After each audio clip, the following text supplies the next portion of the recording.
ৰকিবুল হুছেইনে ভোট সাব্যস্ত কৰিলে। নমস্কাৰ সকলোকে, মোৰ অন্যটি নতুন ভিডিঅ'লৈ আপোনালোকক স্বাগতম জনাইছোঁ।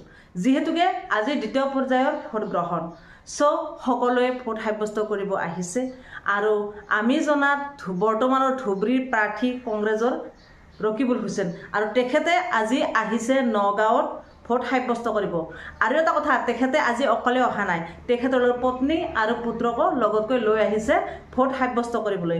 আৰু তেখেতে ভোট সাব্যস্ত কৰিলে, ভোট সাব্যস্ত কৰি তেখেতক সাংবাদিকসকলে বহু ধৰণে প্ৰশ্ন কৰিলে আৰু এই প্ৰশ্নৰ উত্তৰ তেওঁ ইমান ধুনীয়াকৈ দিলে যে হিমন্ত বিশ্ব শৰ্মা মুখ্যমন্ত্ৰী আৰু আমাৰ আজমল চাচা দুজন যে একে পানীৰ মাছ, এই কথাটো সাংবাদিকসকলক বা অসমৰ ৰাইজক ধুনীয়াকৈ বুজাই দিলে। বা কংগ্ৰেছৰ কিমান কি আসন, কেনেকৈ কি পাব, বিজেপিয়ে কি ভয় খাইছে নেকি, বিজেপিক প্ৰত্যাহাৰ কৰিব নেকি, প্ৰত্যাহ্বান কৰিব নেকি, কি কেনেকুৱা কি, গোটেইখিনি কথা ধুনীয়াকৈ বুজাই দিছে। আজমল আৰু হিমন্ত বিশ্ব শৰ্মা হয়তো এটা সময়ত ৰাজনীতি এৰিব লাগিব। বহুতো কথা ক'লে ৰকিবুল হুছেইনে আৰু আপোনালোকে নিজে শুনিলে গম পাব, মইনো কি ক'ম, নিজে শুনক।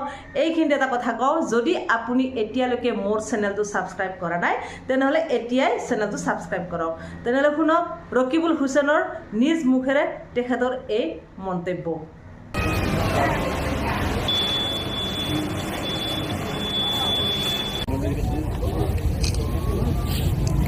ভাল লাগিছে, আমাৰ মুখখন দেখিয়েতো ধৰিব পাৰিছে যে আমাৰ মনবিলাক ভাল।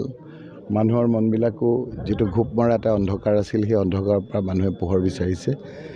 আজিৰ এই অঞ্চলৰ পৰা বেছি কথা ক'ব নাপায়, গতিকে মই মানুহৰ মুখবিলাক দেখি মই ভাল লাগিছে যে মানুহে বহুত দিনৰ পিছত নিজৰ ভোটাধিকাৰ সাব্যস্ত কৰিছে আৰু আমাৰ কেণ্ডিডেট প্ৰদ্যুৎ বৰদলৈ যে বহু ভোটত জিকিব সেই কথাটো আজি স্পষ্ট হৈ আছে।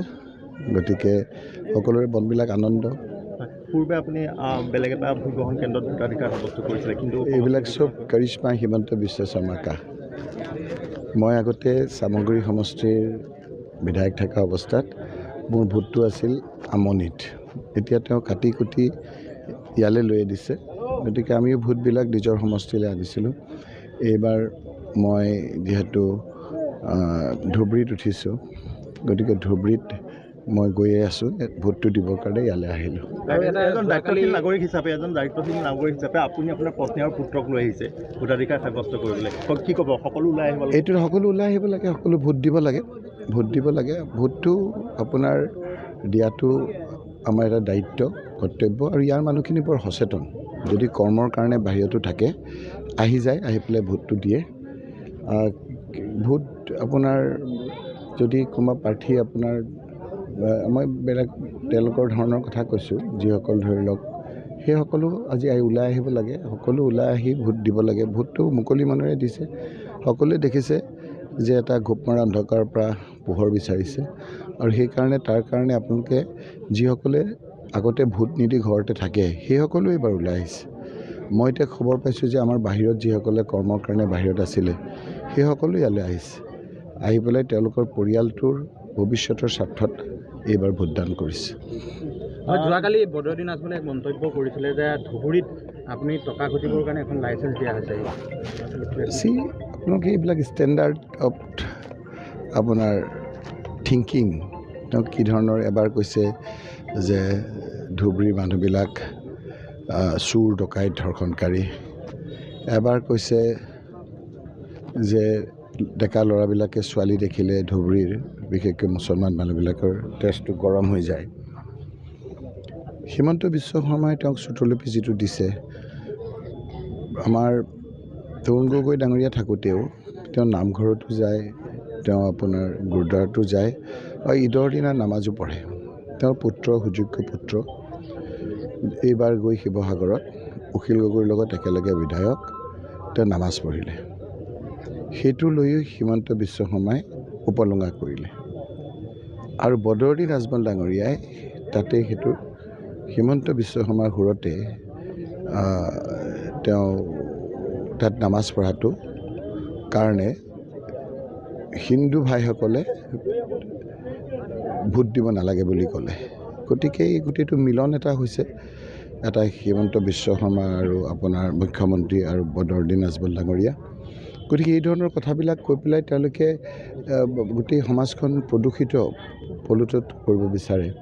ৰাইজে এই কথা বতৰাবিলাকক ইমান গুৰুত্ব নিদিয়ে, গুৰুত্ব দিয়ে তেওঁলোকৰ বিপৰীতে দিয়ে, গুৰুত্ব এইবিলাক কথা বতৰা আজি সাহসেৰে আমাৰ যিটো সংস্কৃতিত যিটো ঘৰুৱা পৰিৱেশত উঠিছে।